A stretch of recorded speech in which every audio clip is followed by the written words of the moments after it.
Welcome back to another technical deep dive here in the debug zone.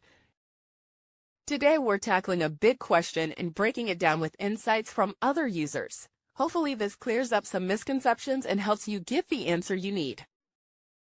So buckle up, stay a little curious, and let's jump right in.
And that's a wrap.